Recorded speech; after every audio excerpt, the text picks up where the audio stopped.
பவி integrate form கணிவர் என்பது வரவேற்கிறேங்க.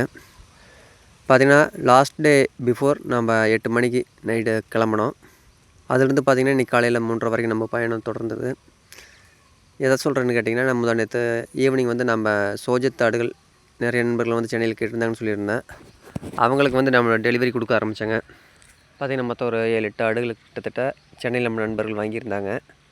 சென்னையில் எக்ஸாக்டாக இல்லைங்க. போகிற வழியில் பார்த்திங்கன்னா உளுந்தூர்பேட்டை, விழுப்புரம், அப்புறம் அங்கே தாம்பரம், செங்கல்பட்டு, இது மாதிரி ஒவ்வொரு இடத்துக்கு வந்து நம்ம 2 குட்டி 3 குட்டிங்கிறாப்பில் சோஜித் குட்டிகள் டெலிவரி கொடுத்தோம். அதெல்லாமே பார்த்திங்கன்னா நேரடியாக வந்து நம்ம நண்பரோட ஃபார்ம் இவங்க ஃபார்முக்கு நேரடியாக கொண்டு கொடுத்து அவங்க ஃபார்மில் எப்படி மெயின்டைன் பண்ணிகிட்ருக்காங்க பார்த்தோம். அதுக்கு தகுந்த மாதிரி சஜஷன் கொடுத்து வேணுங்கிற அளவுக்கு பார்த்துட்டு வந்தேங்க. அதுக்கப்புறம் பார்த்திங்கன்னா நம்ம தலச்சேரி ஃபார்முக்கு வந்து நாங்கள் போகையிலேயே பார்த்திங்கன்னா 11 மணி ஆயிடுச்சுங்க. 10-11 அந்த டைம் ஆயிடுச்சு.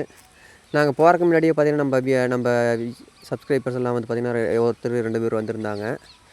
வந்துட்டு பார்த்திங்கன்னா அங்கேயே அவங்க ஒரு 10-12 ஆடுகிட்ட எடுத்தாங்க. அனைவர்களுக்குமே பார்த்திங்கன்னா நம்ம தரமே அதிலிருந்து ஆடுகள் அனைத்துமே தரமான ஆடு தானுங்க. அதில் வந்து பார்த்திங்கன்னா எக்ஸாக்டாக ஒரு 10 ஆடுகள் ஒருத்தர் எடுத்தார். அவருக்கு நான் சாரி கேட்டுக்க விரும்புகிறேனுங்க. ஏன்னு கேட்டிங்கன்னா நாம் பிளான் பண்ணது வந்து நைட்டு 8 மணிக்கு கிளம்புனா அங்கே ஒரு 7 மணிக்கு போயிடலாம் சென்னைக்கு அப்படின்னு சொல்லி நாங்கள் பிளான் பண்ணியிருந்தோம். ஆனால் போகிறப்ப பார்த்திங்கன்னா நிறைய நண்பர்களுக்கு டெலிவரி கொடுக்குறதுனால ஒவ்வொரு ஃபார்மாக விசிட் பண்ணதுனால போகிற கொஞ்சம் டிலே ஆயிடுச்சுங்க. நாங்கள் போகையில் பார்த்திங்கன்னா ஒரு 2-3 மணி நேரம் வெயிட் பண்ணிகிட்டு இருந்தாங்க. அதுக்கு வந்து சரவணன் நாங்கிட்ட ஒரு சாரி கேட்டுக்கிறேன். அடுத்தபடியாக பார்த்திங்கன்னா நம்ம பிரியண்ணனோட ஃபார்மில் இருக்கிற ஆடுகள் எல்லாம் ஒவ்வொன்றையும் எடுத்து செப்பரேட்டாக வெயிட் போட்டுங்க அனைத்து வீடியோமே வந்து நம்ம குரூப்பில் போஸ்ட் பண்ணியிருந்தோம். நம்ம வாட்ஸ்அப் குரூப் மூலிமா போஸ்ட் பண்ணியிருந்தாங்க. நிறைய நண்பர்கள் பார்த்திங்கன்னா ஃபஸ்ட் எடுத்து வீடியோ அனுப்புங்கன்னு ரொம்ப கேட்டுருந்தாங்க. நம்ம அந்த டைமில் பார்த்திங்கன்னா நேற்று ஃபுல்லாக நம்ம வெயிட் போடுறதுக்கு தான் டைம் இருந்ததுங்க. ஒவ்வொரு ஆடுகளையும் பிடிச்சி வெயிட் போட்டு நம்ம அதுக்கு அங்கே இருந்த கஸ்டமர் எல்லாம் வந்து தாட்டி விட்றதுக்கு தான் நேற்று டைம் கரெக்டாக இருந்தது. அதனால் நம்ம பெருசாக ரெஸ்பான்ஸ் பண்ண முடியலைங்க. அதுக்கு ஒன்ஸ் அகைன் நான் சாரி கேட்டுக்கிறேன். சென்னைக்கு பார்த்திங்கன்னா அது 10 இயர்ஸ் பிஃபோர் தான் நாங்கள் சென்னையில் ஒர்க் பண்ணிகிட்டு இருந்தோம். இப்போ 10 இயர்ஸில் பார்த்திங்கன்னா சென்னை வந்து ரொம்ப சேஞ்ச் ஆகிருக்கு. ரொம்ப டிராஃபிக் அதிகமாக இருக்குங்க, பொல்யூஷன் அதிகமாக இருக்குது. ஏன்னா நாங்கள் நார்மலாக வந்து 8-8.5 மணி நேரத்தில் வாரது வந்து 10 மணி நேரங்கிறாப்பில் அதிகப்படியாக டைம் ஆச்சு. நைட்டு வாரப்போ பார்த்திங்கன்னா ஒரு சில இடத்துல வந்து லைட்டாக மழை பெஞ்சிட்டு இருந்தது. நம்ம இடத்துலலாம் எதுவும் இல்லைங்க. நம்ம இடத்துக்கு நம்ம வந்து சரியில் 3:30 ஆயிடுச்சுங்க. பார்த்திங்கன்னா முன்னத்த நான் 8 மணிக்கு நைட்டு கிளம்புனது அன்னைக்கு ஃபுல்லாக போய் அடுத்த நாள் காலையில் 3:30க்கு தான் வந்து நம்ம வீட்டுக்கு வந்தேங்க. இதில் எத்தனை ஆடு வந்து குட்டி ஆடு அப்படின்னு சொல்லி கேட்டிருந்தாங்க எல்லாம். ஏன்னா அதே டைமில் வந்து எல்லாம் குட்டி ஆடு எத்தனை இருக்குதுன்னு கேட்குறதுனால நம்மளால் எக்ஸாக்டாக ஆன்சர் பண்ண முடியல. இப்போ பார்த்திங்கன்னா இப்போ நம்ம ஃபார்மில் வந்து 3:30க்கு வந்து தீனி கொடுத்தேங்க. தீனி கொடுத்துட்டு அடைச்சி நம்ம சோளத்தட்டு தான் போட்டிருந்தோம். எல்லாமே நல்லா சாப்பிட்டு இப்போ ஒரு 7 மணிக்காட்ட எப்படி இருக்குது, என்னென்ன ஆடு எத்தனை குட்டியோடு இருக்குதுன்ட்டு பார்த்தோம். டோட்டலாக நம்மகிட்ட வந்ததில் பார்த்திங்கன்னா ஒரு ஆடு பெரிய குட்டியோடு ஒன்று இருக்குங்க. அப்புறம் உன்னோட வந்து கருப்பு குட்டி இருக்குது பாருங்கள். கருப்பு குட்டி வந்து ஸ்கின் டிசீஸ் எல்லாம் இல்லைங்க. அது என்ன கேட்டிங்கன்னா வேறு ஒரு ஆட்டுக்குட்டி வந்து அந்த தோல் இருக்கிற முடி வந்து சாப்பிட்டுச்சு அப்படிங்கிற சொன்னார், கடிச்சு கரண்டுச்சு அப்படின்னாங்க அந்த கருப்பு குட்டிக்கு. அதோட ஒரு ஆடு இருக்குங்க. அப்புறம் இன்னொரு ஆடு தாய் ஆடு வந்து 2 குட்டி. அதெல்லாமே நம்ம கடைசியாக போஸ்ட்டில் பார்க்கலாம். இதில் இருக்கிற ஆடுகளை பற்றி ஃபஸ்ட் பார்க்கலாங்க. இதில் இருக்கிற ஆடுகள் அனைத்துமே வந்து நல்லா ப்யூரிட்டியாக இருக்குதுங்க. அண்ணாவோட ஃபார்ம் இருக்குது அனைத்துமே வரும். மடிக்கட்டு சூப்பராக இருக்குங்க. இது வந்து நல்லா ஊசி காம்புங்க. ஒவ்வொரு ஆடுகளுமே வந்து ஒரு தனிப்பட்ட தன்மை உடையதுங்க. இந்த ஆடில் பார்த்திங்கன்னா ஏஜ் கம்மியிலேயே வந்து நல்லா சைஸ் நல்லா இருக்குதுங்க. உருட்டு நல்லா இருக்குது, மடிக்கட்டு நல்லா வார மாதிரி இருக்குதுங்க. எல்லாம் 3 மாதம் 3.5 மாதம் நெல் இருக்குது, 1 மாதம் நெல் இருக்குதுங்க. நம்ம நண்பர் கொடுத்ததுக்கான காரணம் என்னென்னு சொல்லிக்கலாம் விரும்புகிறேனுங்க. நான் ஃபார்மில் வந்து லாங் டேஸ் அதாவது பார்த்திங்கன்னா ஒரு 10-15 வருஷமாக ஒரே ஒருத்தர் வந்து மெயின்டைன் பண்ணிகிட்டு இருந்திருக்காரு. 1 மந்த் பிஃபோர் வந்து அவர் வேலை வேணான்ட்டு போயிட்டாருங்க. போங்காட்டி பார்த்திங்கன்னா நம்ம அண்ணனால் மெயின்டைன் பண்ண முடியாது. பார்த்திங்கன்னா ஒரு 7-8 குட்டி இளங்குட்டிகள் இறந்துருச்சுங்க. அந்த இறப்பை தாங்க முடியாத வந்து இனிமேல் நம்மளால் பார்க்க முடியல அப்படின்னா டோட்டலாக எல்லாம் கொடுத்துடலாம் அப்படின்ட்டு தான் டோட்டலாக சேல் பண்ணார். இதில் பார்த்திங்கன்னா நிறைய ஆடுகளுக்கு வந்து குட்டி இல்லாத இருக்குங்க. 1-2 ஆடுகளுக்கு வந்து குட்டிகள் இல்லை. ஏன்னு கேட்டிங்கன்னா அது இறந்துருச்சு. இறந்ததுனால பார்த்திங்கன்னா வேறு குட்டிகள் வந்து ஊட்ட வச்சுட்டு இருந்தாங்க. அதனால் நம்ம எல்லா குட்டிகளுக்கும் குட்டி கொடுக்க முடியாதுங்க. மடி இருக்குது எல்லாம் பாருங்கள், எல்லாம் பால் ஃபுல்லாக இருக்குங்க. எல்லாமே செனை இருக்குங்கிறாருங்க. எல்லாம் 2 மாதம் 3 மாதம் செனை அந்த ரேஞ்சில் தான் இருக்குங்க. எல்லாமே மடி பார்த்தாவே எல்லாம் தெரியும். பியூர் தலச்சேரியில் நல்லா இருக்குதுங்க. விருப்ப நண்பர்கள் வந்து வேணுங்கிற வந்து ஆன்லைன் மூலிமா புக் பண்ணுறேன்னா ஆடுகளுக்கு வந்து 1000 ரூபா அப்படிங்கிறப்ப அட்வான்ஸ் வாங்கிட்டு புக் பண்ணிக்கிறாங்க. இல்லை நேரில் வந்து பார்த்துட்டு இருக்கிறனால தாராளமாக வந்து பார்த்து இருந்து எடுத்துக்கலாங்க. இதை வந்து நம்ம ஃபார்மில் ரிமைனிங் இருந்த குட்டிகளுங்க. இதோட தாயாடுகளை வந்து நம்ம கண்டுபிடிக்கிற பணியில் தான் இனிமேல் ஈடுபடணுங்க.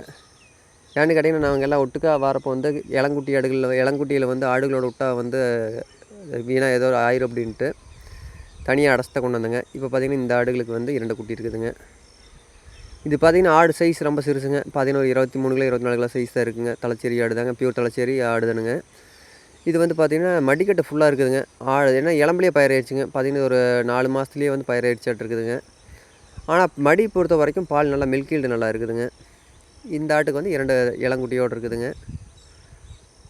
இந்த ஆடு வந்து இந்த ஒரு குட்டியோடு இருக்குதுங்க. ஆடு சின்ன சைஸ் ஆடுங்க. நீங்கள் பெருசுன்னு நினச்சிக்க வேண்டாம், வீடியோவில் பெருசாக இருக்குதுன்னு நினச்சிட்டு இருக்க வேண்டாங்க.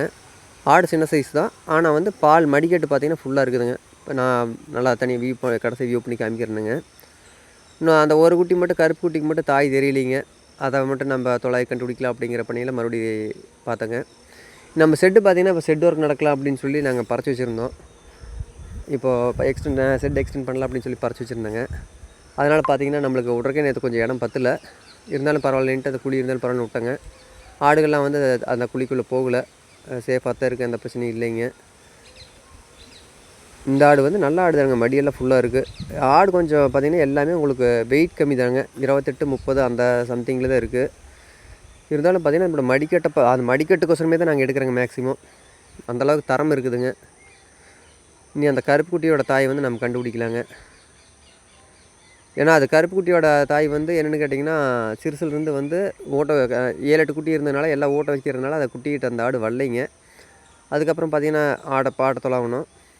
இது ஈவினிங் கொண்டு வரப்போ பார்த்திங்கன்னா நண்பர்கள் வந்து ஆடை குட்டியோட வீடியோ அனுப்புன்னு கேட்டிருந்தீங்க.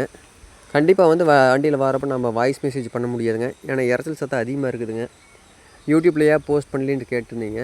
யூடியூப்பில் போஸ்ட் பண்ணுறதுக்கு பார்த்திங்கன்னா நான் போட்டிருந்தேன், சவுண்ட் இல்லாத போட்டிருந்தேங்க. வாய்ஸ் கேட்கல அப்படின்னா வாய்ஸ் வந்து கண்டிப்பாக போட முடியலைங்க. ஏன்னா நம்ம அங்கே இருந்த இடம் வந்து பக்கத்தில் தண்ணி ஃபேக்ட்ரி இருக்குது, மிஷினரிஸ் எல்லாம் வந்து ரன் ஆகிட்டு இருந்ததுங்க. அப்புறம் நான் வண்டியில் வரப்போ வந்து நம்ம ஆட்டோவில் தான் வந்தேங்க, தனியாக கார் எடுத்தெல்லாம் போகல. ஏன்னு கேட்டிங்கன்னா நம்ம தனியாக கார் எடுத்து போனோம்னா ஆடுகளுக்கு வந்து இன்னொரு 10-20 ரூபா ஏடாயிருங்க. அதனால் வந்து நாங்கள் ஆட்டோவிலேயே போயிட்டோம். இந்த ஆடு பாருங்க, நான் சொன்னேன் சின்ன சைஸ் ஆடு மடி அப்படி இருக்குது பாருங்கள்.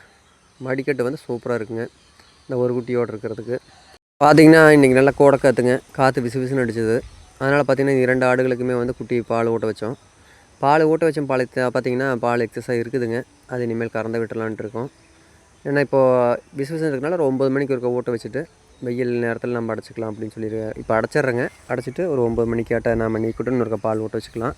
இன்னும் அந்த கருப்பாட்டும்போட தாய் வந்து ஃபைனலாக கண்டுபிடிச்சிட்டேங்க. இந்த ஆடு பார்த்திங்கன்னா மில்க் ஈல்டு ஃபுல்லாக இருக்குது, மடி நல்லா இருக்குது. இதில் பார்த்திங்கன்னா 2-3 குட்டிக்கு பால் இருந்ததுனால 2-3 குட்டி ஓட்ட வச்சுருந்தேன். கொஞ்சம் பெரிய குட்டியாக இருக்கிறத வந்து ஃபஸ்ட்டு ஊட்டிருங்கிறதுனால ஃபஸ்ட் குட்டி கண்டுக்கலைங்க. அப்புறம் கொண்டாந்து விட்டேங்க, பால் நல்லா ஊட்டிக்கிச்சு. குட்டி வயிறு நம்ம ஊட்டினதுக்கப்புறம் பார்த்திங்கன்னா அந்த குட்டியை நாங்கள் அடைச்சிட்டேங்க. இது மடிக்கட்டு பார்த்திங்கன்னா தெரியும். இது வந்து 3 குட்டி போட்டிருந்துங்களாமா. 3 குட்டி போட்டுமே கிட்டத்தட்ட எல்லாமே அந்த 2 குட்டி இறந்துருச்சு. ரிமைனிங் இது ஒன்று தான் இருக்குது. ஃபைனலாக பார்த்திங்கன்னா இப்போதைக்கு நம்மகிட்ட குட்டி ஆடுன்னு கேட்டிங்கன்னா ஒரு ஆடு 2 குட்டியோடு இருக்குது. ஒரு குட்டி, இன்னொரு ஆடு ஒரு குட்டிங்க. ரிமைனிங்கில் பெருசில் பார்த்திங்கன்னா ஒரு பெரிய குட்டியோட ஒரு ஆடு இருக்குதுங்க. அப்புறம் இந்த கருப்பு குட்டியோட இப்போ இருக்குது பாருங்கள். இந்த ஆடு ஒன்று இந்த கருப்பு குட்டியோடு இருக்குங்க. வேணுங்கிற நண்பர்கள் வந்து என் நம்பர் கான்டெக்ட் பண்ணிக்கலாங்க. ரொம்ப நன்றிங்க.